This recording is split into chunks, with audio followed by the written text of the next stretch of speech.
नमस्कार, स्वागत छ यहाँहरुलाई नेप्से ट्रेडरमा। आज हाम्रो बजार 9.25 पोइन्टले चाहिँ बढेको छ, जुन चाहिँ 0.44% ले हुन आउँछ।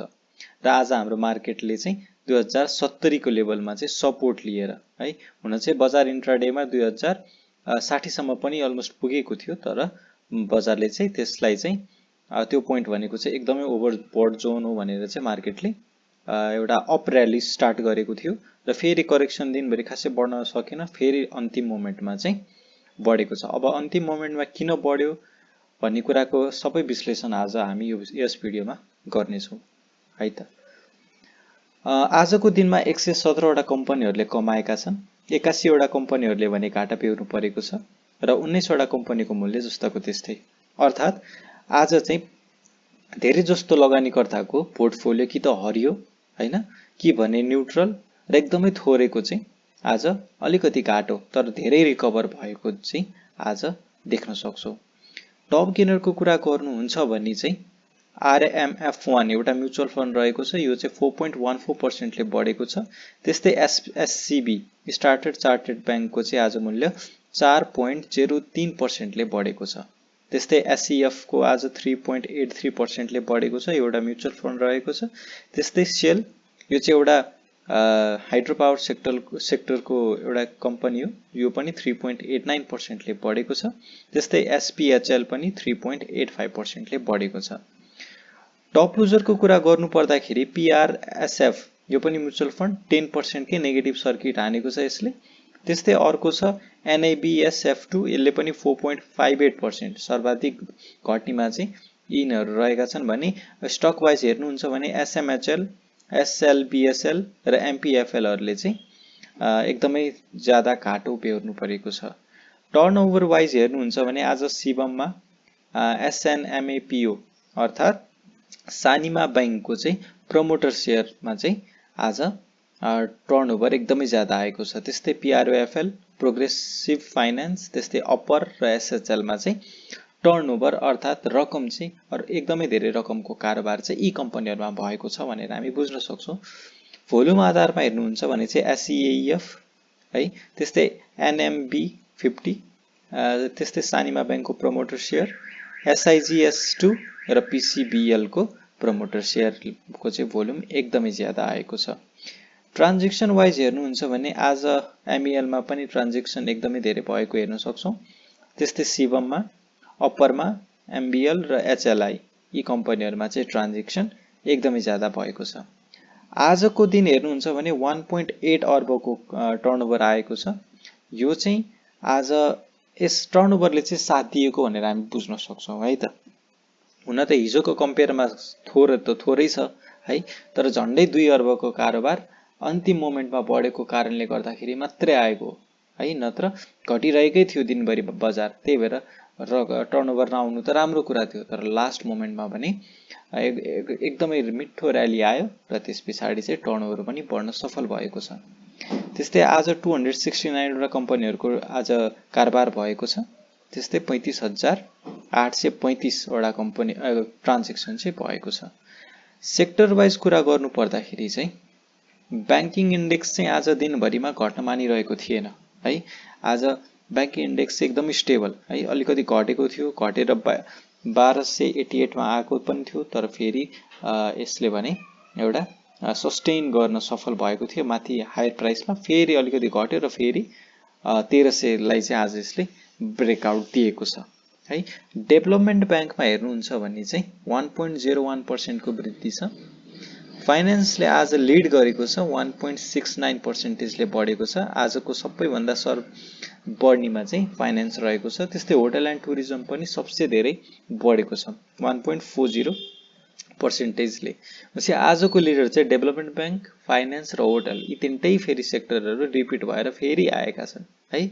र होटल, हाइड्रो पावर अरु बेलाको र्यालीमा चाहिँ राम्रो आउँथ्यो, तर यसपालि भने हाइड्रो पावरले खासै परफर्म गर्न सकिरहेको छैन र यसमा चाहिँ अझै पनि करेक्सन देखिएको छ 0.24% को।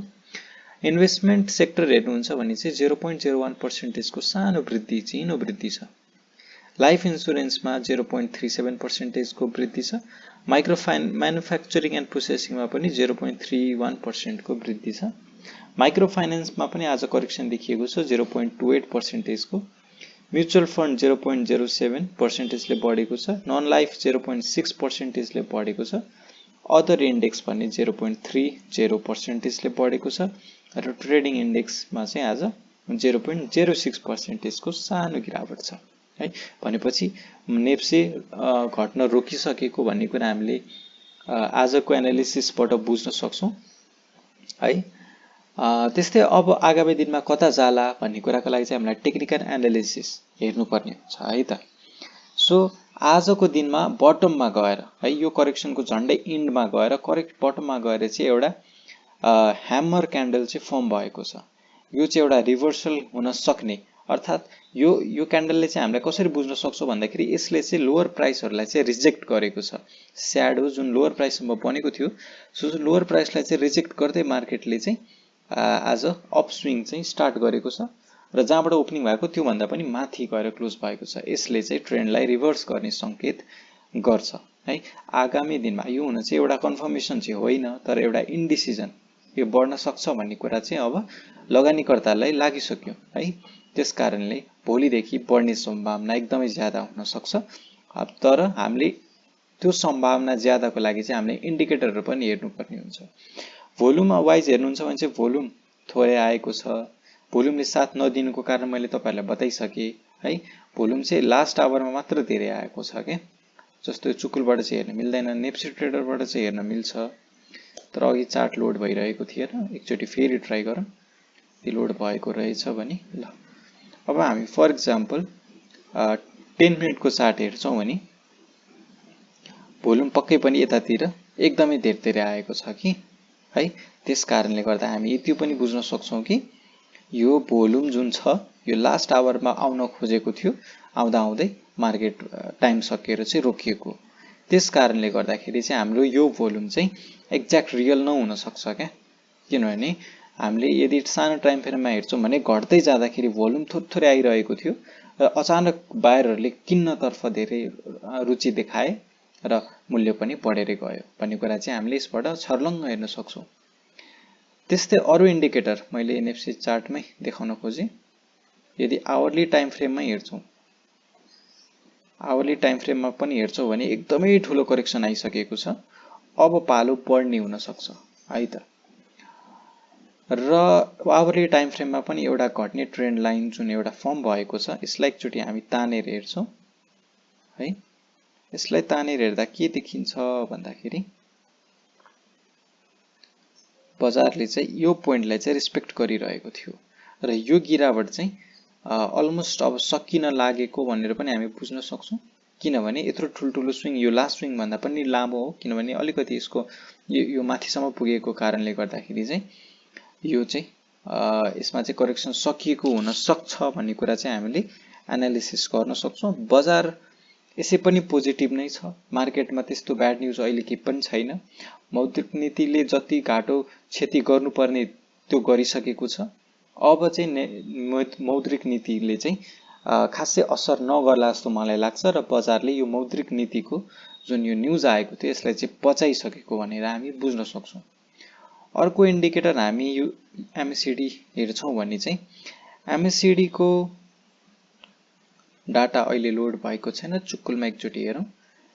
एमएससीडी को यदि डाटा हेर्छौं भने चाहिँ डे वाइज है डेली क्यान्डल अनुसार चाहिँ स्टिल बढिरहेको छ।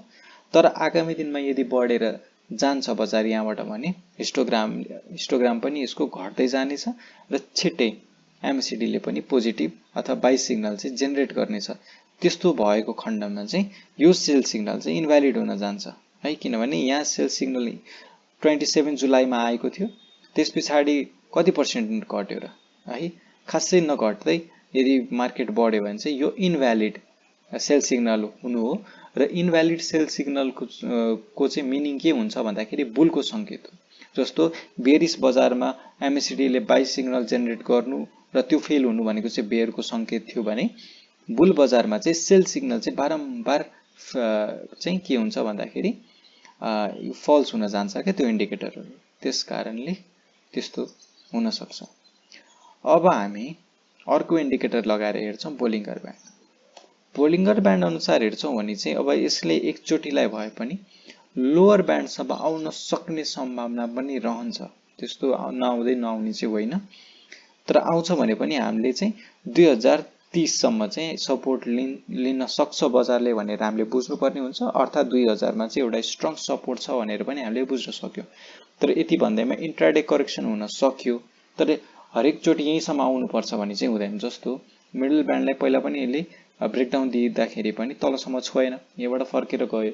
यहाँ पनि हेर्छौँ भने बारम्बार यसलाई ब्रेकडाउन दिइसकेपछि फेरि मिडल ब्यान्डलाई नै तोड्न खोजिरहेको थियो बजारले, तर फेरि ब्रेकआउट दिएर माथि गएको थियो। त्यस्तै सिनेरियो चाहिँ हुन सक्ने सम्भावना रहन्छ है त। तर यदि तलसम्मै पुगेर सपोर्ट लियो भने हामी पोजिटिभ हुन सक्छौं, तर फेरि लोअर ब्यान्डतिर कन्सोलिडेट भयो भने चाहिँ फेरि यसलाई घचेट्दै तल जाने सम्भावना पनि उत्तिकै रहन्छ। त्यो केसमा चाहिँ हामीले फेरि 1800 को अथवा 1900 को बिन्दुसम्म चाहिँ हामीले पर्खनु पर्ने स्थिति रहन्छ। अहिलेको लागि चाहिँ बजारले सप्रिन खोजेको जस्तो गरेको भएर चाहिँ हामीले त्यही अनुसारको एनालिसिस गर्नुपर्ने हुन्छ। अर्को इन्डिकेटर मैले देखाउन चाहे आरएसआई। आरएसआई पक्कै पनि धेरै घटिसकेको हुनुपर्छ है। अब यो धेरै घट्दै जानु, अब आरएसआई ले चाहिँ 40 मा सपोर्ट लिएर आज 46 मा पुगेको छ है। यसले चाहिँ 45 मा सपोर्ट लिएर चाहिँ 46 भनेपछि आरएसआई बढ्न सुरु गरेको छ। आरएसआई अनुसार हेर्छौं भने चाहिँ 50 लाई ब्रेकआउट दिन्छ भने फेरि पनि हामी पोजिटिभ हुन सक्छौं। अहिलेको लागि आरएसआई अनुसार चाहिँ खासै पोजिटिभ चाहिँ देखिदैन। आरएसआई अनुसार पोजिटिभ देखिएन। एमएसिडी अनुसार hourly day wise day time फ्रेममा पनि पोजिटिभ देखिएन। बोलिङ्गर ब्यान्ड अनुसार पनि पोजिटिभ देखिएन है। तर हामी आवरली टाइम फ्रेममा हेर्छौं नेप्से चार्टमा भने सायद केही पोजिटिभहरु हुन सक्ने सम्भावना रहन्छ। यदि तपाईहरुलाई एकदमै घाटा छ भने आवरली टाइम फ्रेम अनुसार चाहिँ तपाईले आफ्नो ट्रेड लिन सक्नुहुन्छ। तर नेप्सेको चार्ट चाहिँ अहिले खुलिरहेको छैन। त्यसकारणले मैले चाहिँ यो भिडियो यही अन्त गर्नुपर्ने हुन्छ। आजको भिडियो कस्तो लाग्यो? टेक्निकल एनालिसिस तपाईले चित्त बुझ्दो लाग्यो कि लागेन तपाईहरु कमेन्टमा बताउन सक्नुहुन्छ। भिडियो मन परेमा लाइक गरिदिनु होला र च्यानलमा नयाँ हुन्छ भने चाहिँ सब्स्क्राइब गरेर साथ दिनु हुन अनुरोध गर्दछु। हस्त आजलाई यति नै। भोलिको भिडियोमा फेरि भेट्ने छौं। धन्यवाद।